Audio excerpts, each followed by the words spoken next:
we want to radically change the public transport sector. And I want to assure my fellow citizens that it will change for sure. It will change in a very radical way. Some of those changes, truth be told, are going to be painful because they are going to require that we work and live differently from the way we have been used to living. We begin today by asking all driving schools in the country to ensure that they are revalidated. Their licenses are revalidated by 1st of July. And by 1st of July, if they don't have the new generation licenses, which means that they have been revalidated, they will consider themselves closed.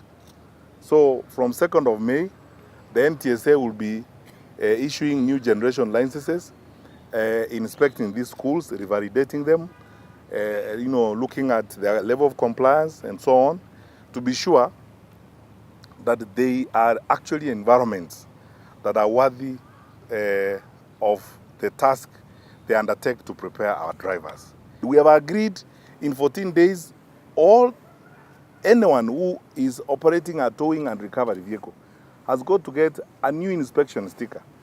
And NTSA will ensure that that inspection sticker is allowed. When you see some funny Land Rovers around our roundabouts, you actually ask yourself, are we serious, really? Are we serious people?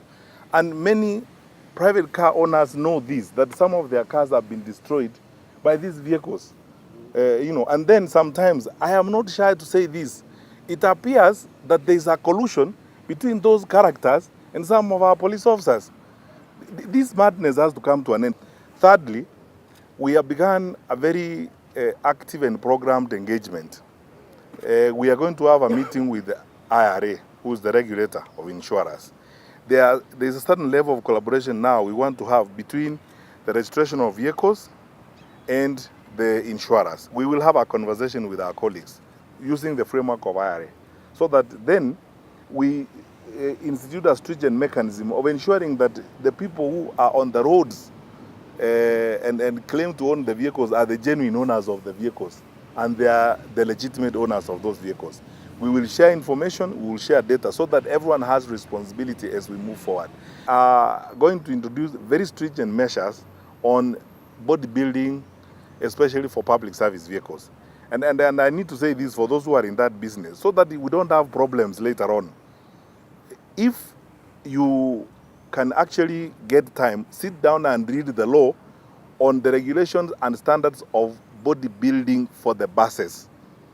Because we are going to close you down for sure when we come to that point. Because if you are building substandard bodies for public service vehicles, you will be out of business. Because this time round, it must be an all-of-the-above approach. We have to get a total inclusion and relook of the sector where everyone involved plays their part. Those who build bodies comply with the regulations that have been given by the regulator, who is NTSA. The standards must be followed. And those who are operating buses have to be sure that their buses comply with the standards that have been given.